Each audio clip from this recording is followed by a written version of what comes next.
ಈ ವರ್ಷದ ಮೊದಲ ಪಂದ್ಯ ಇಂಡಿಯಾದು ಬಾರ್ಡರ್ ಗವಾಸ್ಕರ್ ಟ್ರೋಫಿಯ 5ನೇ ಪಂದ್ಯ. ಫಸ್ಟ್ ಡೇ ಕಂಪ್ಲೀಟ್ ಆಗಿದೆ. ಇವತ್ತು ಏನೇನೆಲ್ಲ ಆಯಿತು ಅಂತ ನೋಡೋಣ. ಆಸ್ಟ್ರೇಲಿಯಾದ ನೆಲದಲ್ಲಿ ಮೋಸ ಮುಂದುವರಿದಿದೆ. ಹಾಗೆಯೇ ಬೂಮ್ರಾ ಅವರ ತಂಟೆಗೆ ಬರಬಾರ್ದು. ಇಬ್ಬರ ಜಗಳದಲ್ಲಿ ಮೂರನೆಯವರಾದ ಖವಾಜಾ ಬಲಿಯಾಗಿದೆ. ಹೇಗೆ ಬನ್ನಿ ನೋಡೋಣ ಫುಲ್ ವಿಡಿಯೋ. ಯಾರಾದರೂ ಚಾನಲ್ಗೆ ಹೊಸಬ್ರು ಬಂದಿದ್ರೆ ಸಬ್ಸ್ಕ್ರೈಬ್ ಮಾಡ್ಕೊಳ್ಳಿ, ಹಾಗೆಯೇ ಬೆಲ್ ಐಕಾನ್ ಆನ್ ಮಾಡ್ಕೊಳ್ಳಿ. ಇವತ್ತು ಟಾಸ್ಗೆ ಬಂದಿದ್ದು ಬೂಮ್ರಾ ಅವರು ಇಂಡಿಯನ್ ಟೀಮ್ ಕ್ಯಾಪ್ಟನ್ ಆಗಿ. ಎಂತಕ್ಕಂದರೆ for the first time Indian ಕ್ಯಾಪ್ಟನ್ನು ಸೀರೀಸ್ ಮಿಡ್ಡಲ್ಲಿ ಡ್ರಾಪ್ ಮಾಡಿದ್ದಾರೆ ರೋಹಿತ್ ಶರ್ಮಾ ಅವ್ರನ್ನ. ಸೊ ಟಾಸ್ ಗೆದ್ದಂಥ ಬೂಮ್ರಾ ಅವರು ಬ್ಯಾಟಿಂಗ್ನ ತಗೊತಾರೆ. ಫಸ್ಟು ಅಷ್ಟು ಚೆನ್ನಾಗಿ ಸ್ಟಾರ್ಟ್ ಆಗಲ್ಲ. KL ರಾಹುಲ್ ಅವರು, ಜೈಸ್ವಾಲ್ ಅವರು ಅರ್ಲಿ ವಿಕೆಟ್ನ ಕೊಡ್ತಾರೆ.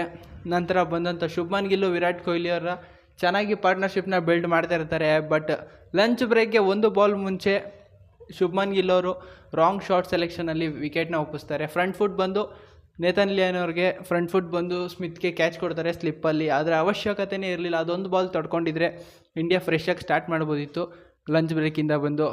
ಆಮೇಲೆ ಲಂಚ್ ಬ್ರೇಕ್ ಆದಮೇಲೆ ಬಂದಂಥ ರಿಷಬ್ ಪಂತ್ ಅವರು ವಿರಾಟ್ ಕೊಹ್ಲಿ ಅವ್ರನ್ನ ಜಾಯ್ನ್ ಆಗ್ತಾರೆ.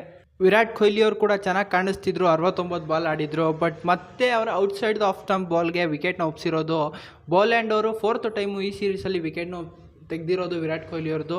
ಹಾಗೆಯೇ ವಿರಾಟ್ ಕೊಹ್ಲಿ ಅವರು ಔಟ್ಸೈಡ್ ಆಫ್ ಸ್ಟಂಪು ವಿಕೆಟ್ ಆಗಿರೋದು 7ನೇ ಸಲ ಈ ಸೀರೀಸಲ್ಲಿ. 7 ಸಲ ಔಟ್ ಆಗಿದ್ದಾರೆ. 7ಕ್ಕೆ 7 ಸಲನೂ ಔಟ್ಸೈಡ್ ಆಫ್ ಸ್ಟಂಪ್ ಬಾಲ್ಗೆ ಔಟ್ ಆಗಿರೋದು. ಒಂದು LBW ಇಲ್ಲ, ಒಂದು ಬೋಲ್ಡ್ ಇಲ್ಲ, ಒಂದು ಔಟ್ ಆಫ್ ದ 30 ಯಾರ್ಡಲ್ಲಿ ಕ್ಯಾಚ್ ಇಲ್ಲ. ಎಲ್ಲ keeper catch, slip catch, keeper catch, slip catch, ಇಷ್ಟರಲ್ಲೇ ಔಟ್ ಆಗಿದ್ದು. ಆಮೇಲೆ ಜಡೇಜಾ ಅವರು ರಿಷಬ್ ಪಂತ್ ಒಳ್ಳೆ ಪಾರ್ಟ್ನರ್ಶಿಪ್ನ ಬಿಲ್ಡ್ ಮಾಡಿದ್ರು. ರಿಷಬ್ ಪಂತ್ ಇವತ್ತು ಲಿಟ್ರಲಿ ಡಿಫ್ರೆಂಟ್ ಅಪ್ರೋಚಲ್ಲೇ ಬಂದಿದ್ದು. ಹಾಗೆಯೇ ಚೇತೇಶ್ವರ್ ಪೂಜಾರ್ ಅವ್ರ ಥರ ಕಂಡ್ರು. ಅವರ ನ್ಯಾಚುರಲ್ ಗೇಮ್ನ ಸೈಡ್ಗಿಟ್ಟು ಡಿಫೆನ್ಸಿವ್ ಅಪ್ರೋಚಲ್ಲಿ ಇದ್ದದ್ದು. ಸಿಕ್ಕಾಪಟ್ಟೆ ಏಟ್ ಬೀಳ್ತು ರಿಷಬ್ ಪಂತ್ ಅವ್ರಿಗಂತೂ. ಅದನ್ನೆಲ್ಲ ತಡ್ಕೊಂಡು ನಿಂತಿದ್ರು. ಬಟ್ ಫೈನಲಿ 98 ಬಾಲ್ಗೆ 40 ಹೊಡೆದಿದಾಗ ಬೋಲ್ಯಾಂಡ್ ಅವ್ರಿಗೆ ಫುಲ್ ಶಾಟ್ ಹೊಡೆಯೋಕೆ ಹೋಗಿ ಕ್ಯಾಚ್ನ ಕೊಡ್ತಾರೆ. Next last match first inning centurion Nitish Kumar Reddy ಅವರು ಫಸ್ಟ್ ಬಾಲ್ ವಿಕೆಟ್ನ ಕೊಡ್ತಾರೆ. ಬಂದಿದ ತಕ್ಷಣ ಬೋಲ್ಯಾಂಡ್ ಅವ್ರಿಗೆ ಬ್ಯಾಕ್ ಟು ಬ್ಯಾಕ್ ವಿಕೆಟ್ಸು ಬೋಲ್ಯಾಂಡ್ ಅವ್ರಿಗೆ. ನಂತರ ವಾಷಿಂಗ್ಟನ್ ಸುಂದರ್ ಚೆನ್ನಾಗಿ ಕಾಣಿಸ್ಕೊತಾ ಇರ್ತಾರೆ. ಬಟ್ ಅಂಪೈರ್ ಮೋಸ ಅವ್ರನ್ನ ಫೀಲ್ಡಿಂದ ಆಚೆ ಕಳಿಸುತ್ತೆ. ಅಲ್ಲಿ ಔಟೇ ಇರಲ್ಲ ಲಿಟ್ರಲಿ. ಇವರು ಒಂದೊಂದು ಎವಿಡೆನ್ಸ್ನ ಕನ್ಸಿಡರ್ ಮಾಡಿ ವಿಕೆಟ್ನ ಕೊಡೋದು. ಇದು ಸೀರಿಯಸ್ ಆಗಿ ಇಂಡಿಯಾಗೆ ಸಿಕ್ಕಾಪಟ್ಟೆ ಮೋಸ ಆಗ್ತಾ ಇದೆ. ಇದು ಆಸ್ಟ್ರೇಲಿಯನ್ ನೆಲದಲ್ಲಿ ಮಾತ್ರ ಆಗೋದು. ನೆಕ್ಸ್ಟು ಇವತ್ತು ಕ್ಯಾಪ್ಟನ್ ಬೂಮ್ರಾ ಅವರು 17 ಬಾಲ್ಗೆ 22, 129 ಸ್ಟ್ರೈಕ್ ರೇಟಲ್ಲಿ ಸಖತ್ತಾಗಿ ಹೊಡೆದ್ರು. ಮಾತ್ರ ಇಂಡಿಯಾ ಟೀಮು ಸ್ವಲ್ಪ ಸ್ಕೋರ್ನ ಜಾಸ್ತಿ ಮಾಡೋಕ್ಕೆ ಇವರ ಕಾಂಟ್ರಿಬ್ಯೂಷನ್ ಇದೆ. ಫಿಯರ್ಲೆಸ್ ಅಪ್ರೋಚ್ ಕಂಡಿದ್ದು ಬೂಮ್ರಾ ಅವರಿಂದ. ಬೋಲ್ಯಾಂಡು ಚೆನ್ನಾಗಿ ಕಾಣಿಸ್ಕೊಂಡಿರ್ತಾರೆ, ಅವ್ರಿಗೇನೆ ಬಿಡಲ್ಲ. ಬ್ಯಾಕ್ ಟು ಬ್ಯಾಕ್ 2-4 ಅವ್ರ ತಲೆ ಮೇಲೆ ಹೊಡಿತಾರೆ. ಚೆನ್ನಾಗಿತ್ತು ಬೂಮ್ರಾ ಅವ್ರ ಬ್ಯಾಟಿಂಗು. ಆಮೇಲೆ ನಮ್ಮ ಕ್ಯಾಪ್ಟನ್ ಬೂಮ್ರಾ ಅವರು ಆಸ್ಟ್ರೇಲಿಯನ್ ಕ್ಯಾಪ್ಟನ್ಗೆ ವಿಕೆಟ್ ಒಪ್ಪಿಸ್ತಾರೆ. ಸೊ ಫೈನಲಿ ಇಂಡಿಯಾ 185ಕ್ಕೆ 10 ವಿಕೆಟ್ನ ಕಳ್ಕೊಳ್ಳುತ್ತೆ. ನಂತರ ಚೇಸ್ಗೆ ಬಂದಂಥ ಆಸ್ಟ್ರೇಲಿಯನ್ ಓಪನರ್ಸು ಸ್ಯಾಮ್ ಕಾನ್ಸ್ಟಾಸ್ ಹಾಗೆಯೇ ಖವಾಜಾ.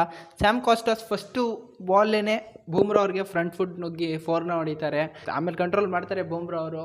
ನಂತರ 3ನೇ ಓವರಲ್ಲಿ last final over of the day, ಅದರಲ್ಲಿ ಖವಾಜಾ ಅವರು ರೆಡಿ ಇರಲ್ಲ. 2ನೇ ಓವರ್ 4ನೇ ಬಾಲು ಈ ಇನ್ಸಿಡೆಂಟ್ ನಡೆದಿದ್ದು. ಖವಾಜಾ ಅವರು ರೆಡಿ ಇರಲ್ಲ, ಬೂಮ್ರಾ ಅವ್ರು ಸುಮ್ಮನೆ ಆಗ್ತಾರೆ. ಅದರಲ್ಲಿ ಇಂಟರ್ಫಿಯರ್ ಆದಂಥ ಸ್ಯಾಮ್ ಕಾನ್ಸ್ಟಾಸು ರೆಸ್ಪೆಕ್ಟ್ನ ಮಾಡಬೇಕು ಸೀನಿಯರ್ ಪ್ಲೇಯರ್ಸ್ಗೆ, ಅದನ್ನು ತೋರಿಸಲ್ಲ.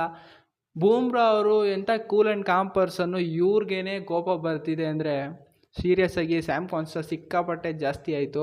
ನಿಮ್ಮ ಮುಂದಿನ ಭವಿಷ್ಯ ನನ್ನ ಕಣ್ಣು ಮುಂದೆನೇ ಇದೆ. ಆ ಇನ್ಸಿಡೆಂಟ್ಗೆ ಉತ್ತರ ಕೊಡಬೇಕು ಅಂದರೆ ವಿಕೆಟ್ನ ತೆಗಿಬೇಕು ಅಂದ್ಕೊಂಡಿದ್ದು ಬೂಮ್ರಾ ಅವರು.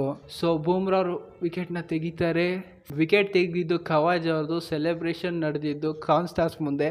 ಅದು ಒಬ್ಬರಲ್ಲ 11 ಜನ ಪ್ಲೇಯರ್ಸು. ಸಿಕ್ಕಾಪಟ್ಟೆ ಸಖತ್ತಾಗಿತ್ತು ಮ್ಯಾಚ್ ಮಾತ್ರ. ಕ್ಲೈಮ್ಯಾಕ್ಸು ಎಪಿಕ್ ಆಗಿತ್ತು. ಕಾನ್ಸ್ಟಾಸ್ ಏನಾದರೂ ಸ್ಟ್ರೈಕಲ್ಲಿ ಇದ್ದಿದ್ರೆ ಸೆಲೆಬ್ರೇಷನ್ ಇನ್ನೂ ಜೋರಾಗಿರೋದು. 2 ಬಾಲ್ ಮಿಕ್ಕಿದ್ರಿಂದ ಸ್ಟ್ರೈಕಲ್ಲಿ ಬರೋಕ್ಕಾಗಲಿಲ್ಲ. ಬಟ್ ನಾಳೆ ಬೆಳಗ್ಗೆ ಅಂತೂ ಮ್ಯಾಚು ಸಿಕ್ಕಾಪಟ್ಟೆ ಸಖತ್ತಾಗಿರುತ್ತೆ. ಬೂಮ್ರಾ ಅವರೇ ಕಾನ್ಸ್ಟಾಸ್ ವಿಕೆಟ್ ಏನಾದರೂ ತೆಗೆದ್ರೆ ಇಂಡಿಯನ್ ಟೀಮ್ ಎಲ್ಲರೂ ಸೇರಿಕೊಂಡು ಕಾನ್ಸ್ಟಾಸ್ಗೆ ರೋಸ್ಟ್ ಮಾಡಿ ಕಳಿಸ್ಬಿಡ್ತಾರೆ. ಸೊ ಆ ಸೆಲೆಬ್ರೇಷನ್ ನೋಡೋಕ್ಕಾದ್ರೂ ನೀವು ಬೇಗ 5 ಗಂಟೆಗೆ ಎದ್ದೇಳಬೇಕು ನಾಳೆ ಬೆಳಗ್ಗೆ. ಸೊ ಅದಕ್ಕೆ ನಾನು ಹೇಳಿದ್ದು, ಒಂದು ಸೆಷನ್ ಇಂಡಿಯಾ ಕಡೆ ಆಗಿಲ್ಲ ಅಂದರೂ ಇಂಡಿಯನ್ ಫ್ಯಾನ್ಸ್ಗೆ ಸಿಕ್ಕಾಪಟ್ಟೆ ಖುಷಿ ಕೊಟ್ಟಿರುತ್ತೆ ಈ last incident, especially last ball ಆದಮೇಲೆ ಆದಂಥ ಸೆಲೆಬ್ರೇಷನು. ಸೊ ಇದಾಗಿತ್ತು ಇವತ್ತಿನ ಡೇ 1 ರಿವ್ಯೂ. ಸಿಗೋಣ ಮುಂದಿನ ವೀಡಿಯೋದಲ್ಲಿ.